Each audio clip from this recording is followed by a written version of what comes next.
there's a great passage in here where Beard finds himself in the middle of one of those hideous kind of press shitstorms that hit, where he lets fly this completely random remark about females and science, rather like Larry Summers did at Harvard. Very much like that.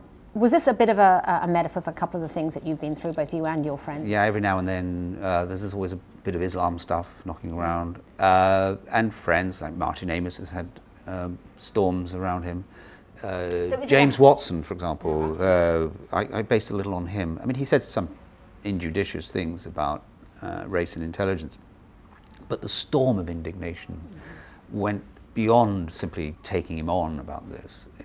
And sometimes being offended, being indignant, seems to have replaced sex as a sort of source of pleasure. You know, people go into ecstasies of indignation. So I was interested in that and how it could blow through your house like a gale, and then you almost get addicted to it, and it stops. And it's like you went outside in a party and you came back and everyone's gone. And you look around, it stops like that. They just turn on a sixpence and go and look for something else.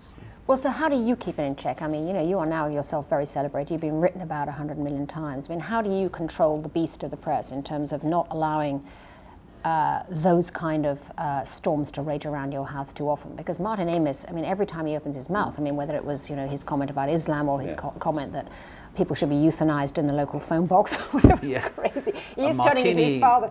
A martini and a medal was his little jibe. Yeah. I mean, you know, I have to say I felt a wave of affection when I read that from Martin.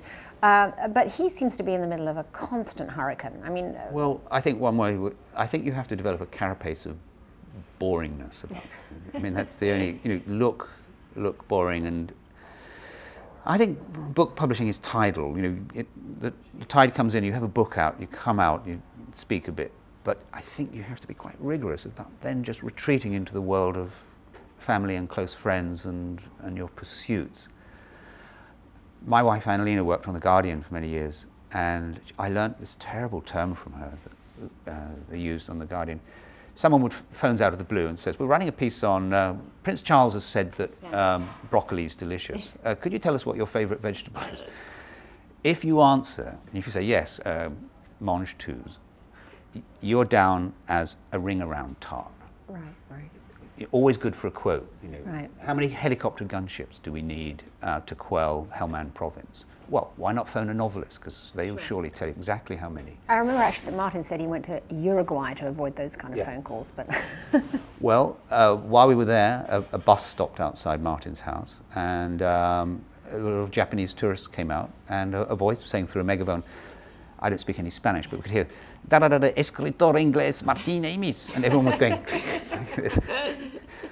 so there's no escape. It's global. You know, what do we do then about the British press? I mean, you know, obviously one sounds terribly sort of stentorian and you know, I mean, ultimately it is what it is, right? And it's not going to change. Do you think that it's made any kind of public discourse hazardous? It has made serious discussion really very, very difficult. People take sides. I mean, our press is so bad, I almost feel a little jolt of pride when we talk about it.